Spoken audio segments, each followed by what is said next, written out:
So some things are coming to me this morning, and I wanted to try and share.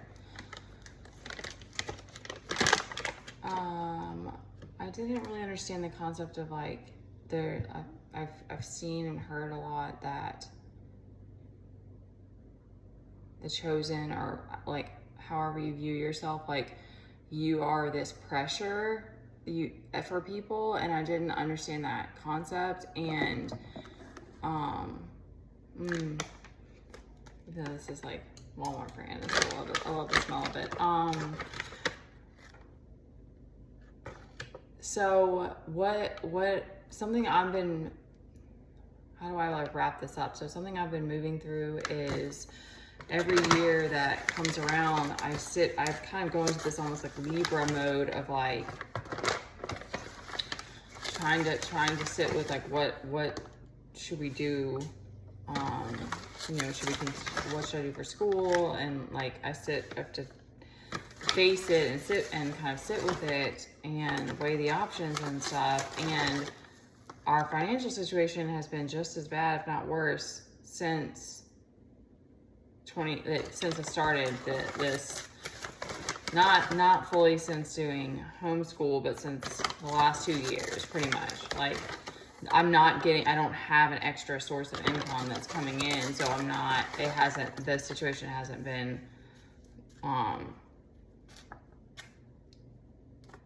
balanced out. Thank you. I was like, I don't want to say the wrong thing, but like, and I don't have like people that are like, there are people that are financially helping us so that we can even have a house, and like, we've been on extreme budgets for food. But anyways, it's just been this crazy struggle. And we had this big, my parents decided together that they would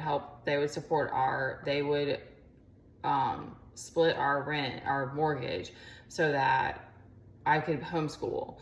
And we also had at first it started because my dad moved out, and we had therapists in here 20 hours a week or something, sometimes more, and sometimes more, sometimes less, but they were pretty much roommates, and we needed the space for them.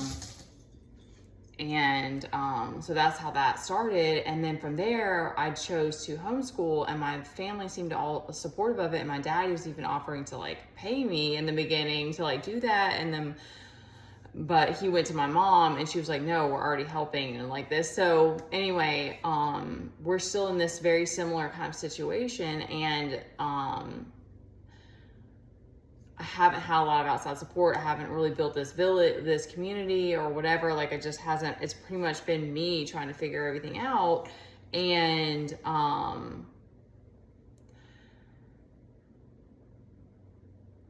like we had this big family meeting.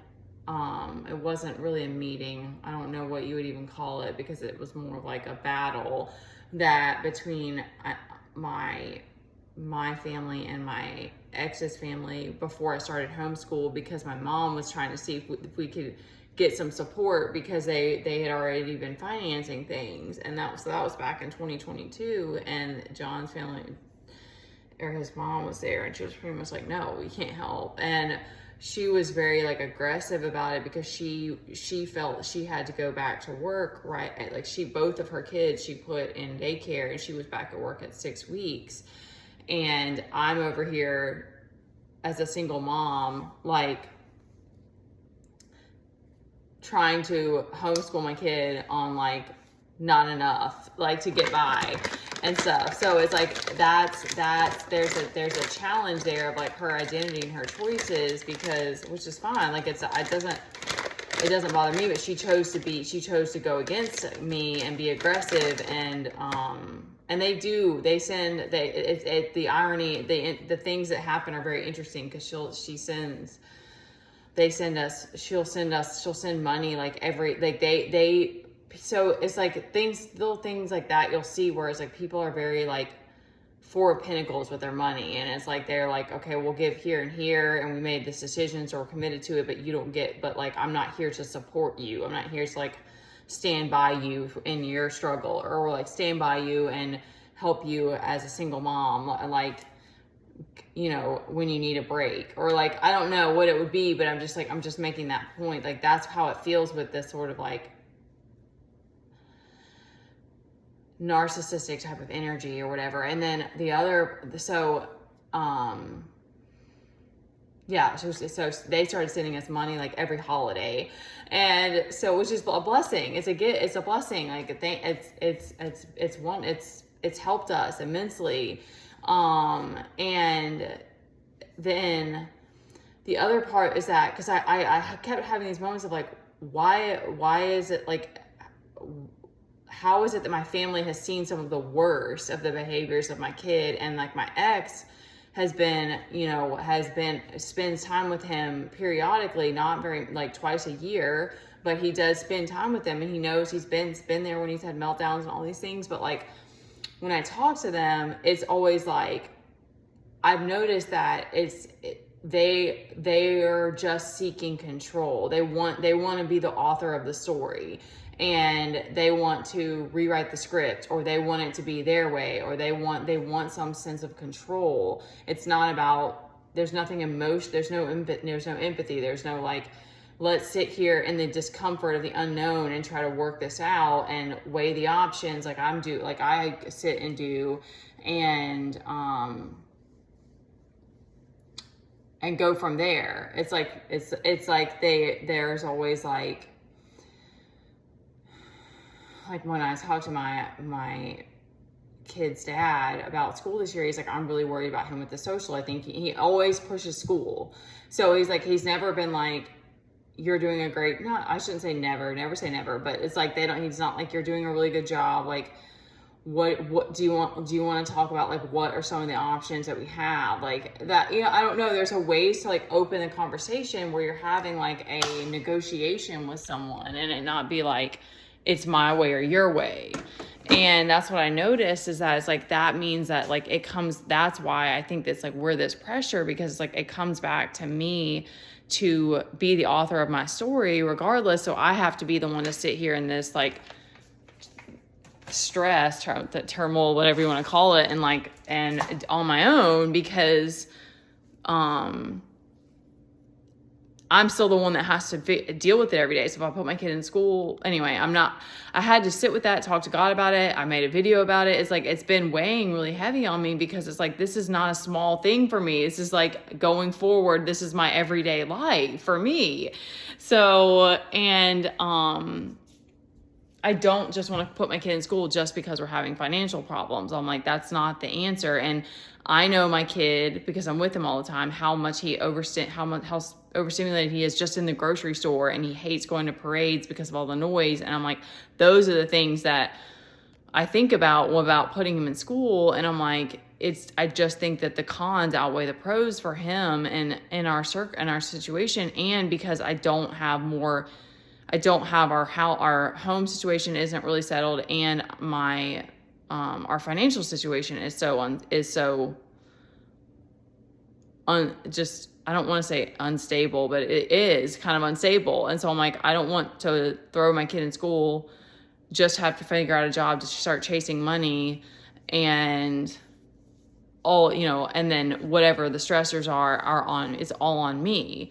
And I'm trying to be obedient to God and be integral and all these things. So I'm like, that's where it's like, you realize that's like these people, that's not their job. Like, that's what was shown to me, is like, that's not their job. Like, their job isn't to, they don't care. They're not, their job is to test. Like, that's essentially what it is, because it's like, I'm still the one having to make these decisions and figure it out going forward. And it is strength. It takes a lot of strength to continue to face the situations that we're going through, and to try to be integral still, because it's like, I had to fight that part of me that was like, what if I just put him in school, start getting a job, start tackling our debt, and like, it's so hard to not choose that, it's so hard to choose what feels like the better option, which is not to put my kid in school because I don't, and because there are these other people in my ear telling me that he needs all this social, and the social behavioral part, his behaviors are much and I'm like, I know more than anything, I want our home to be safe and to have that peaceful environment, because that's what I always want to come back to. And that takes a daily, like, working on my own peace. Plus my well-being has been so pressed. So it's like, there's not a better option. Like, the better option is I have a community of people that I can go to that can support us, but we don't have that. So,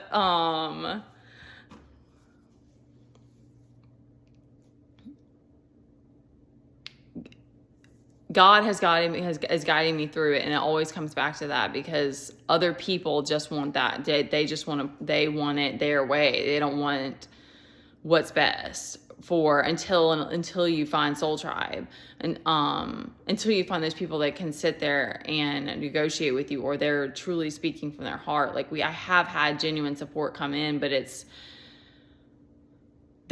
crazy how it's like there's still more that we need, and that's probably going forward as a mom, but it's just, especially in my situation. So I'm losing energy now. And like the fact that, like, I've been showing up and doing tarot, and there's nobody in my life that's like, I'm so proud of you for doing that, like, keep going. Like, I don't even know, like, go chase your dreams. I don't know what the words would even be, but there's nobody who's doing that. There's nobody who's like, you should be getting paid for all your work. Like, there's none of that. So it's crazy. It takes crazy amounts of perseverance and being able to, like, zoom out and see the bigger picture of, like, okay, this is my role, and it's still really intense right now and exhaustive.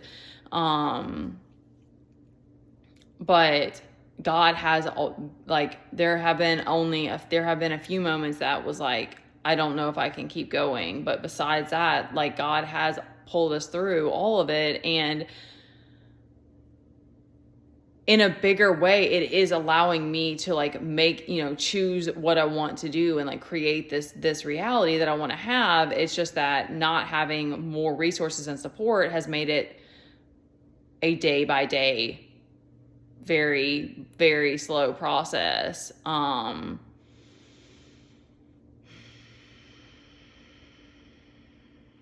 Very Knight of Pentacles. All right, that was just something I wanted to share.